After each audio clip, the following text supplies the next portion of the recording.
Hey YouTube, Satoshi Matrix here yet again bringing you another video. First, I want to say thank you to all my new subscribers. Thanks to you guys, I just recently hit 500 subscribers here on YouTube. And I think that's really mind-boggling because it wasn't that long ago that I just hit 300 subscribers. So for all my new subscribers and all of my old subscribers and everyone who enjoys my videos, thank you very much. I wouldn't be doing this if it wasn't for you guys. So this is my special 500th review special. This is the long-awaited review of the RetroDuo Portable. The RetroDuo Portable is RetroBit's answer to Hyperkin Supaboy and Yobo's FC 16 Go. This is a portable Super NES player that will also play Super Famicom games. So because I have a lot to say, this is going to be at least a two-part video. So this part is going to be focused on the hardware, and the next part will be focused on actual gameplay and me stress testing this thing and seeing what games it will run well, which ones it won't run at all, etc., etc. So let's get to it. The RetroBit RetroDuo Portable was just released.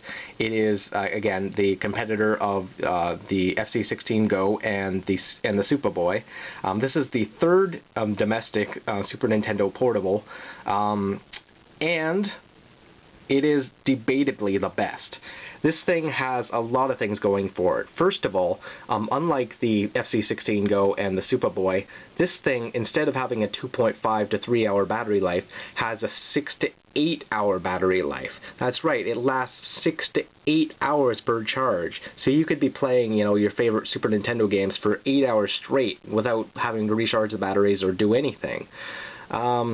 So yeah, let's go over the things it comes with. First of all, it comes with a system which obviously is very ergonomically designed. You can see how it's very well curved on either end. It fits your hands very well. It comes with a little stand for the system to be propped up on a desk, so that's very well appreciated for me because I don't have to hold the system in one hand and try and show you gameplay in the other hand and then hold the camera somehow. It fits Super Nintendo games, Super Famicom games. It is NTSC only, so all you PAL fans out there, I don't really know what to tell you because these kind of things, aren't made with PAL in mind. So yeah, you'll be stuck basically with the same sort of input options as if you had an NTSC SNES.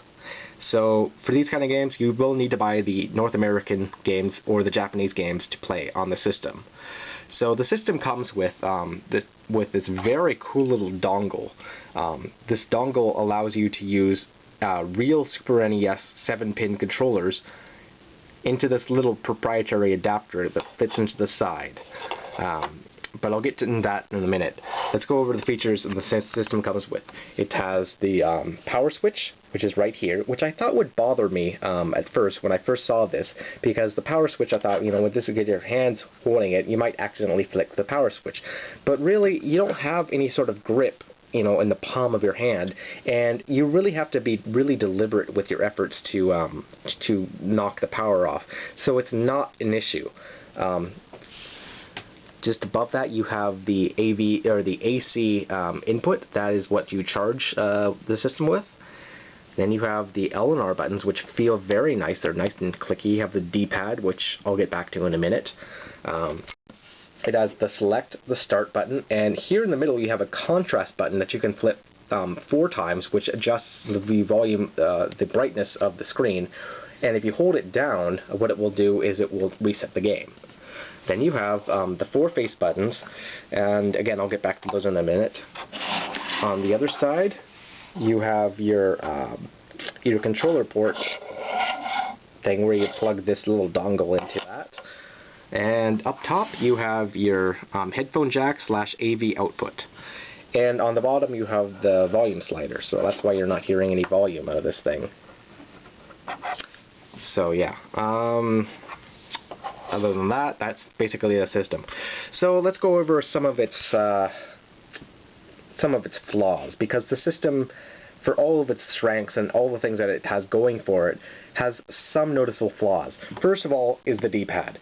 The D-pad, unlike the FC16 Go or the Supaboy, this D-pad is capable of being pressed completely inward. If you press in the middle of it, you can activate both up and down and right, and left at the same time.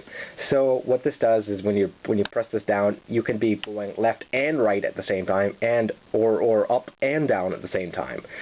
So what that means is some games will respond to that by just locking up the controls and the character won't move at all. Some games will cause the movement to be completely opposite. So you're pressing down and right, and your character will start to be moving up and left, or vice versa, or any other direction input that you can think of.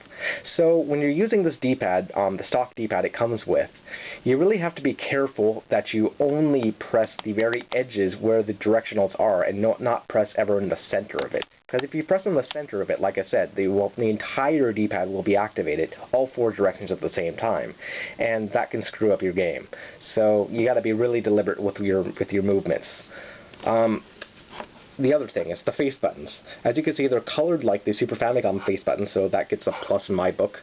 But the thing I don't like about these face buttons is there's a giant space between the Y button and the A button. I don't know why there's this giant gap here. It doesn't exist in real Super Nintendo controllers, or, you know, even in clone controllers. Like when you have your thumb over it, you have to make a real deliberate movement to go all the way to the A button, and I don't understand why that is. Because, you know, going from the Y to the X or the Y to the B is no problem, but going from Y to A is a major leap. It's not often that you'd be playing a game where you'll need to press the A button immediately, but there are games where it would be handy if it was a little bit closer. So that is a little bit of an irk for me. But despite these negatives, one thing I have to say about RetroBit is hands off for the controls from the controllers that it comes with. This is the controller that came with the standalone RetroDuo. It is basically, as you can tell, a clone of the Super Nintendo controller. And the same thing with this D-pad here. This controller's D-pad is capable of being pressed inward, so you can press all 4 directions at the same time.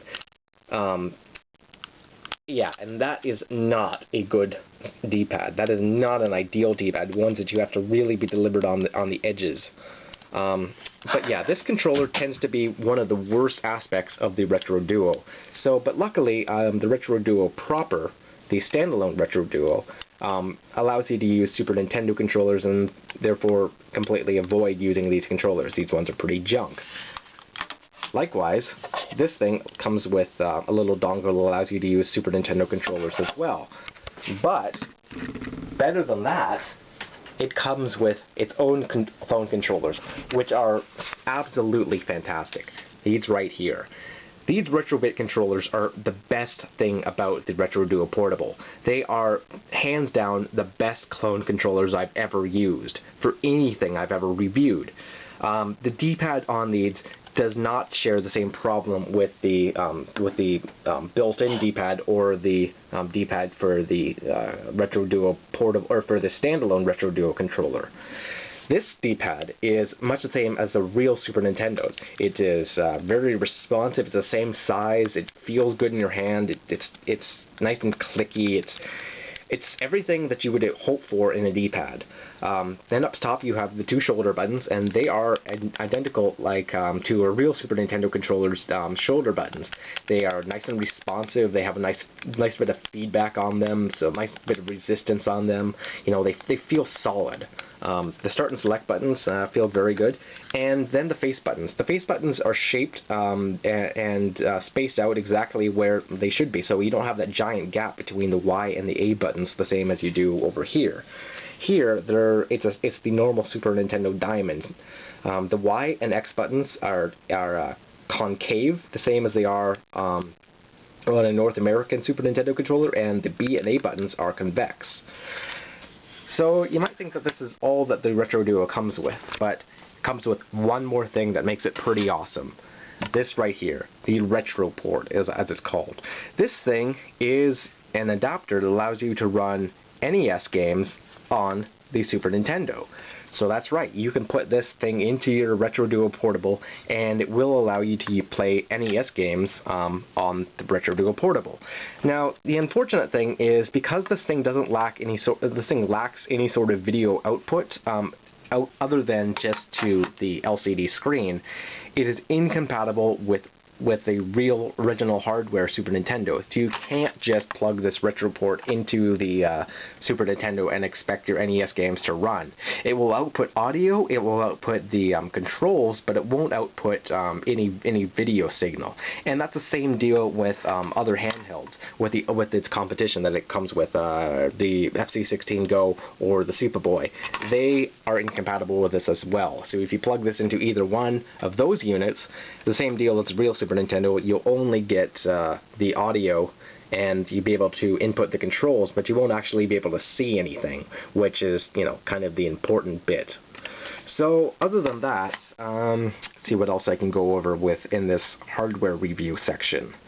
The cartridges thick and stop, and they fit very nice and snug inside of the cartridge port. As you can see, it doesn't have any sort of room to move around or wiggle around. It's nice and tight in there. Getting games out is fairly easy. You just pull them right out. Other than that, it has an LCD indicator light. I'm not exactly entirely sure what happens when this thing runs out of battery life. I've heard some reports that this thing will just turn off. You don't have any sort of opportunity to save your game or anything, that you just don't know. But I can't say for sure. I'll have to put an annotation when I know for sure. But other than that, the LCD screen is very vibrant on this thing. It is it fits the screen very well. It's nice and bright and colorful, and as I said, it has 4 different contrast. And then completely off, and then on again.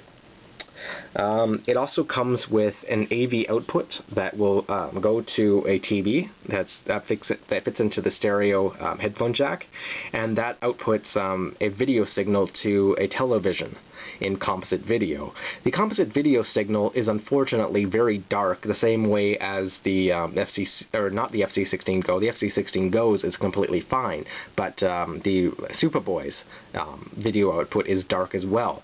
It's the same level of darkness, but the only thing I can say that's really negative about it is the video signal is grainy. Yeah, it's actually worse than the FC16 Go's or the Supaboys. So by far, this thing has the worst of the three.